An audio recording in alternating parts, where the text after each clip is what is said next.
Magandang araw po. Ako po ang kapatid na June Miranda at welcome po sa isa na namang episode ng Inspired by Faith. Sa pagkakataong ito'y ibabahagi po namin sa inyo ang kwento ng tagumpay ni kapatid na Vel June de Leon, isang abogado sa lokal ng Rosario District Ecclesiastico ng Isabela South. Alamin po natin kung ano ang kanyang mga pinagdaanan bago niya nakamit ang tagumpay at sino ang kanyang higit na inasahan upang siya ay makarating sa kanyang pinapangarap. Panoorin po natin.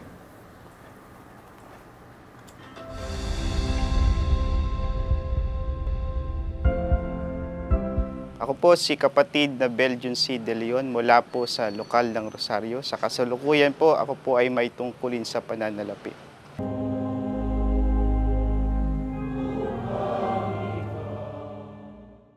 Namulat si kapatid na Vel June sa mahirap na kalagayan, karaniwang buhay at hindi maanuan ang kanyang naranasan. Ang naalala ko po kabagis nung ako po ay nasa elementarya, kami po ay mahirap lamang po noon. Ang tatay ko po ay isang construction worker at yung nanay ko po ay nagtitinda po sa palengke. Naranasan ko po na kapag ako po ay sumasapit sa aking kaarawan, wala po kaming kuryente. Napuputulan po kabagis sapagkat kinukulang po kami ng budget sa pang-araw-araw po.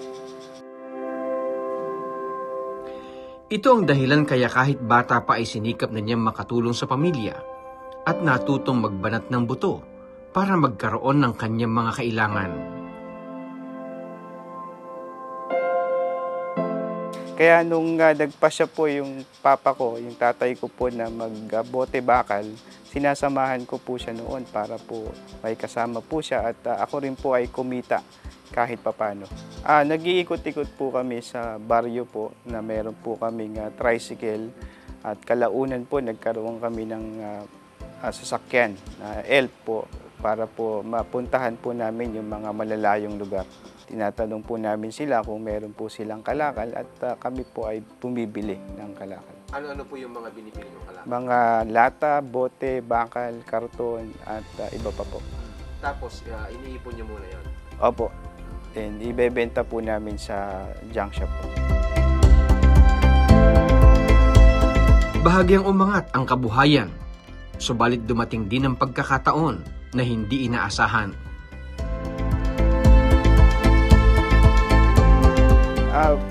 Bali po nung nagkaroon na po kami ng sasakyan o elf, may mga natawag na po kaming mga kasama at doon na po na nagsimula. At lalo na po nung ang tatay ko po ay naging diakono sa aming lokal, doon na po talaga pinausbong at pinagpalan ng Ama yung aming kabuhayan. Ngunit noon pong nasa kolehiyo po ako, nagkaroon po ng pagbaba sa rate po, sa halaga po ng mga kalakal. Doon naman po kami nalugi.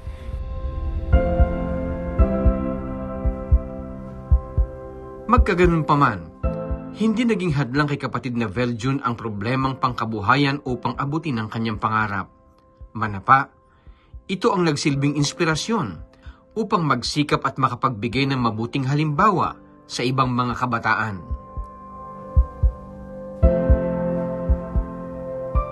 Ako po ay nagtapos ng Bachelor of Science in Accountancy noong April 2013 po.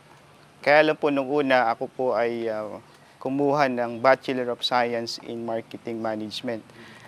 Noong pong nag-aaral ako nung first year college, nakitaan po ako ng potensyal na maging accounting student. Kaya hindi kayat po ako ng aking guro na mag-shift po to Bachelor of Science in Accountancy. At yun naman po ang pinagpanata ko sa Ama.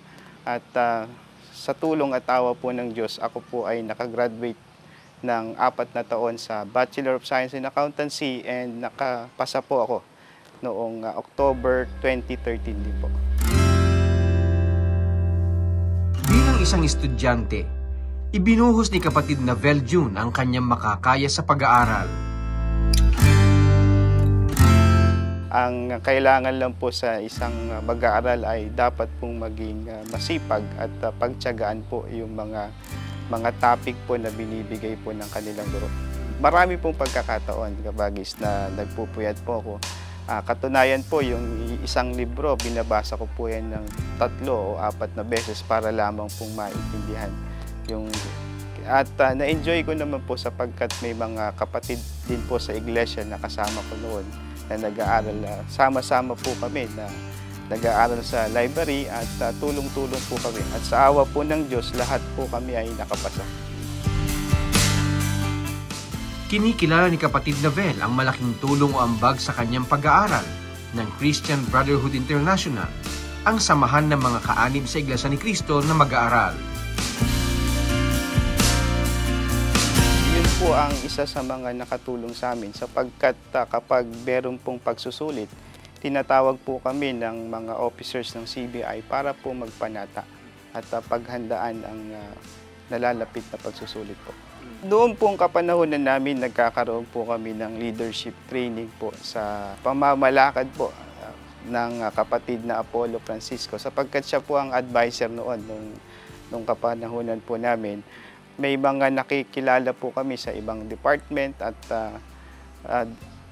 nakakatulong din po sa amin yun para po sa aming extracurricular activities po. Ang Christian Brotherhood International po ay nakatulong po sa akin nung ako po ay nag-aaral ng accountancy. Noong siya ay makapagtapos ng accountancy, ay walang sinayang na panahon si kapatid na Vel. Agad niyang pinaghandaan ang pagkuha ng CPA board exam. Nung nakatapos po ako noong April 2013, nagpunta po ako sa Manila noong June 2013 hanggang October 2013 para po paghandaan ang aming board exam. Nag-enroll po ako sa isang review center sa Manila, ang CPAR, CPA Review Center. At ako po ay nakatala noon sa lokal ng Quiapo. At sa pagkatapos po ng aming review, nagpupunta po ako sa kapilya upang magpanata po doon. Kung paanong pinagbuti ni kapatid na Vel ang pag-review, lalo niyang pinagbuti ang paglilingkod sa Panginoong Diyos at hindi niya pinabayaan ang mga pananalangin o pagpapanata. Sa Diyos magtitiwala, sandat ako'y panata, hindi Para po sa akin, kabagis, ang pagpapanata po ay pagpapahayag sa Diyos ng pagtitiwala po sa Kanya. Sapagkat naniniwala po ako na sa aking kakayahan hindi ko po magagawa ang pumasa sa board exam.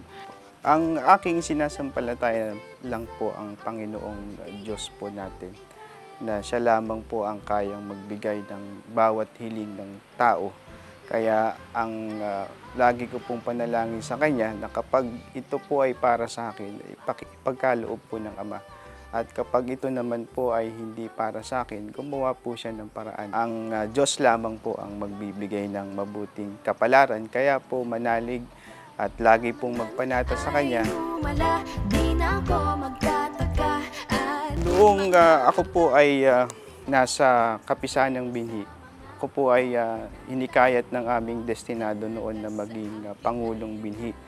Doon ko po naramdaman at nakita yung pagpapala ng Diyos kapag ikaw ay masunurin.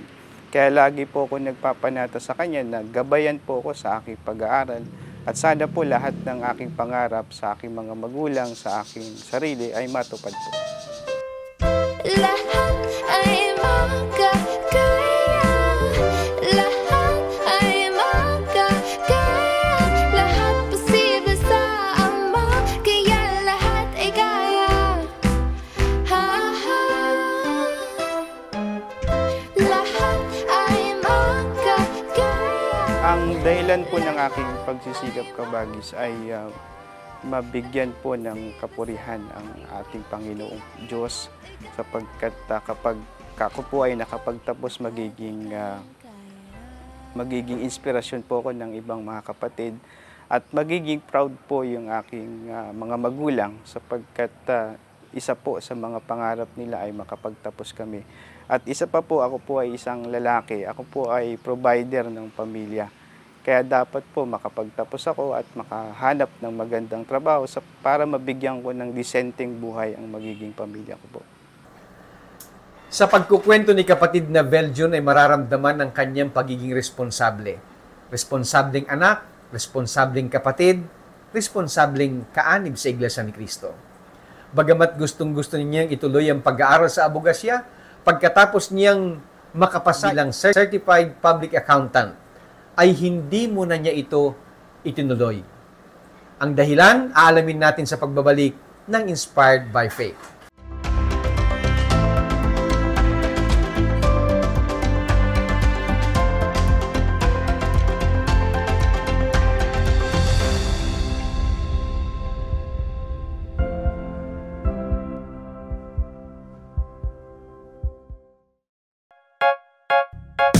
Nakikinig kayo sa Iglesia ni Cristo Radio, DZEM 954, ang tinig ng katotohanan.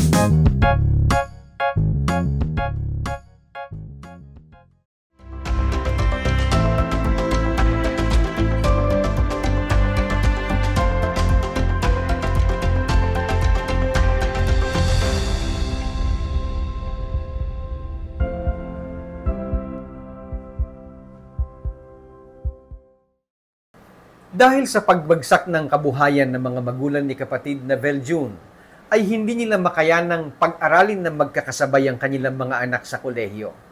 Ito ang dahilan. Kaya't nagpasya muna ang kapatid na Veljun na magtrabaho o maghanap buhay upang matulungan ang kanyang kapatid na makatapos ng pag-aaral.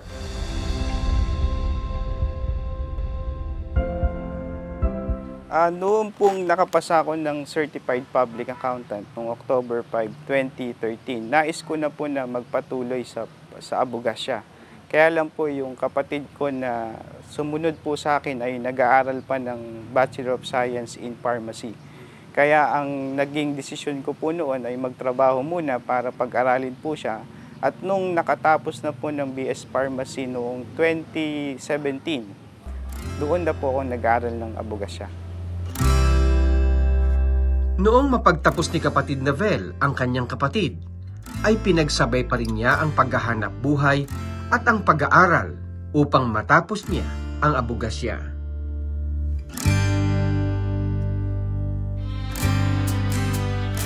Ang normal po ng pag-aaral sa abogasya ay 4 na taon po.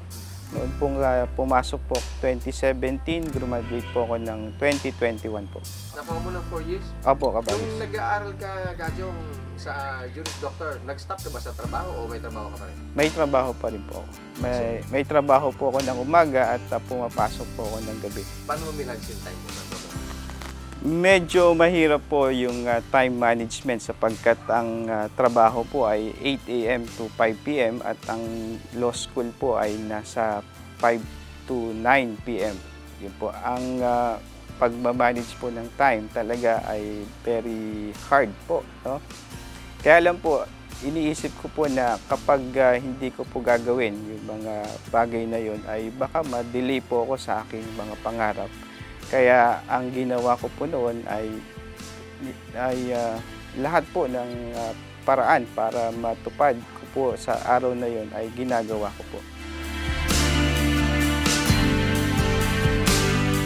Ang biyayang espiritual na tinatanggap ni kapatid na Vel mula sa Panginoong Diyos sa panahon ng mga pagsamba ang nagbigay sa kanya ng lakas ng loob upang pagsabayin ang pag-aaral at ang paghahanap buhay.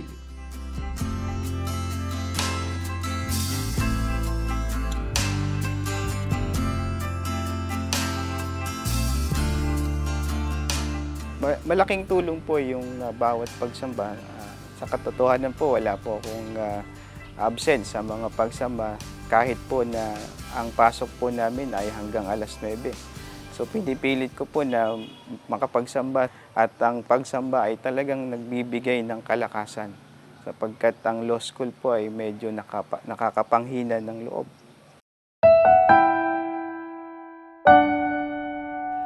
Ang hirap ng pag-aaral sa abogasya ay lalo pang pinahirap ng sitwasyon dahil natapat na may pandemya nung siya ay magtatapos at nakatakdang kumuha ng bar exam. Noon pong time po namin, napakahirap pong mag-review sapagkat dyan po yung COVID-19. Ano po. Kaya lang po, kailangan po namin mag-review dahil malapit na po yung bar exam. Hindi po kami nakapag face-to-face review. Ang ginawa po namin ay online review at maraming beses po na nasuspinde yung aming bar exam at nagdulot po yun ng hirap sa amin sapagkat tumatagal po yung aming paghahanda. Noon pong December 2021, ang Supreme Court po ay naglabas na ang official date po ng bar exam ay February 22. Kaya naman nagpunta po kami sa Bayumbong. Doon po kami nag-stay para po maghanda ng aming pagsusulit at doon na rin po kami nag-take ng bar exam. Napakahirap po sapagkat kapag pinopospone po yung exam, naproprolong po yung paghahanda, yung agony of waiting at kaya lang po pinagpapasa Diyos ko na lang po na nananalangin po ako sa Kanya na baka kulang pa po yung paghahanda ko kaya pinospone po ng Ama. Kaya dapat lalo pa pong pagsikapan at paghanda. Sa panahon ng pagkusulit, wala siyang ibang inasahan kundi ang tulong ng Panginoong Diyos. Palibhasi sumasampalataya siya na kung ano ang mabuti para sa Kanya, ay yun ang ibibigay sa Kanya ng Panginoon. Meron po doong second day po ng aming bar exam sa remedial law. Yun po kasi ang medyo nahirapan po ako na exam. Lalo na po sa writ of amparo. No?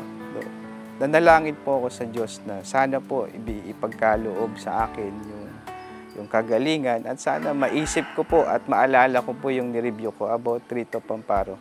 Nung pagkatapos ko pong manalangin, naalala ko po yung nireview ko at yun po yung sinagot ko.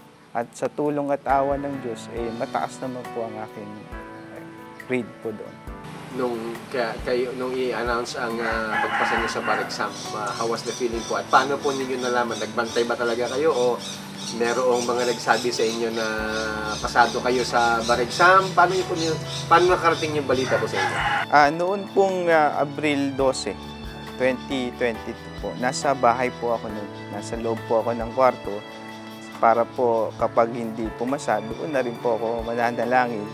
Pero binalita po sa akin ng aking kapatid na ako nga po ay kasama sa mga successful examinees po. At napakasaya po ng aking mga magulang sapagkat may anak na po silang abogado. Ako po ay nanalangin at nagpasalamat po sa Ama sapagkat natupad ko na po yung pinapangarap ko po noon na maging isang CPA lawyer po. Kung meron mang lalong nakadama ng kaligayahan, ay walang iba kundi ang mga magulang ni kapatid na Veljun. Wala silang ibang hangad kundi ang mabuting kapalaran para sa kanilang minamahal na anak.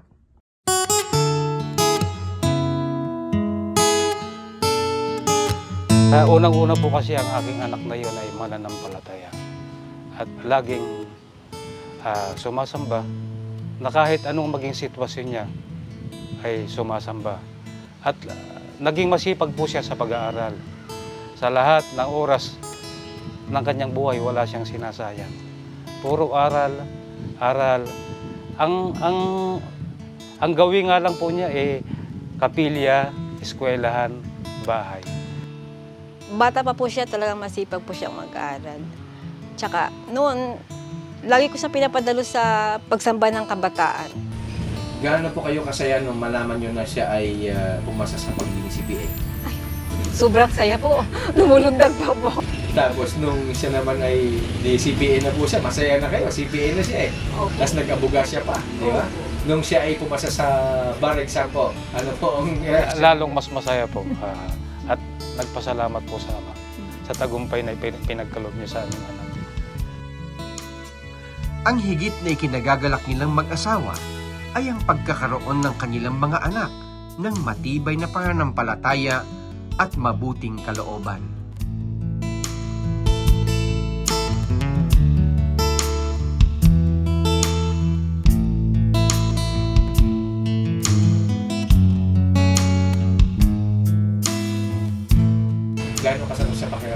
naranasan na yung mga anak niyo marunong tumanaw? Napakasarap nga po eh. Ano nga hong kwan, nung naghahanap buhay nga po kami, medyo hirap talaga ang katawan namin. Kaya ang sabi po nila sa amin, huminto na kayo sa hanap buhay. Tama na. Sabi ko, wala naman tayong tinatangkilik. Wala tayong maraming pera na nakahanda. Hindi, kami na po ang bahala dyan. Basta wag na kayong maghanap buhay. Magpahinga na kayo. Magpahinga na kayo. Kaya ang ginagawa po namin, dito na nasa kapilya. Ngayon na si kapatid na Veljun ay isa ng practicing lawyer, ay hindi niya nalilimot ang Panginoong Diyos. Sa pagpapractice ko po ng abogasya, lagi ko pong isinasaalang-alang po yung mga aral po ng Diyos. Lagi ko pong iniisip na ang mananaig po ay ang batas po ng Diyos. At yun po ang susundin ko. Sumasampalataya po ako kabagis na ang Panginoong Diyos po ang nagbigay lahat po ng nakamit ko ngayon sa buhay.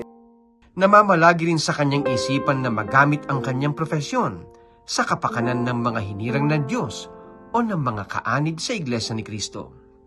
May mga binigay po sa aking de officio o pro bono cases, yung IBP. Ang natutulungan ko po noon ay mga hindi kapatid sa iglesia. Kaya naisip ko po na lumapit sa tagapangasiwa para magbigay ng legal na advice sa mga kapatid din. Kaya sumulat po ako sa kanila at kay Ka Eduardo Manalo upang payagan po ako na makapagbigay ng legal advice sa mga kapatid dito sa distrito ng Isabela South. Kahit abala sa trabaho, hindi niya pinababayaan ang tungkuling maglingkod sa Panginoong Diyos.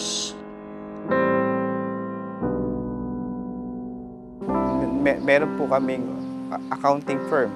Lagi po kami nasa ibang lugar, pero sinisikap po namin ng kasama ko na Iglesia ni Cristo din po na makasamba. Nakakasamba po kami sa Aurora, sa Nueva Ecija, sa Tarlac, sa Vizcaya. At sinisikap po namin na makarating ng Sabado ng gabi para po makatupad ng kinaumagahan. Kasalukuyan ako po ay nasa pananalapi. Ang pananampalataya ni kapatid na Veljun, wala nang hihigit pa sa halaga ng pagsunod sa kalooban ng Diyos at sa paglilingkod sa Kanya. Kung mahalaga po yung propesyon natin dito sa buhay na to, mas mahalaga po yung pagtupad ng tungkulin. Sapagkat nangako po ang Diyos na dito pa lang pagpapalain na yung mga tapat pong hinirang niya. Magtagumpay man sa buhay ang mga kaanib sa Iglesia ni Cristo, ay hindi nila nililimot ang Panginoon Diyos. Sumasampalataya ang mga kaanib na kung sila man ay nagtatagumpay, naaabot ang kanilang mga pangarap, yun ay dahil sa tulong at sa awa ng Panginoon Diyos. Kaya naman, sa tuwing sila'y nagtatagumpay, lalo nilang pinagbubuti ang paglilingkod. Lalo nilang pinagbubuti ang pagtupad ng kanilang mga pananagutan upang mabigyan ng kapurihan at kaluwalhatian ng ating Panginoon Diyos. Naway naibigan po ninyo ang kwentong aming inihatid sa episode na ito ng Inspired by Faith. Ako po ang kapatid na Jun Miranda. Hanggang sa muli.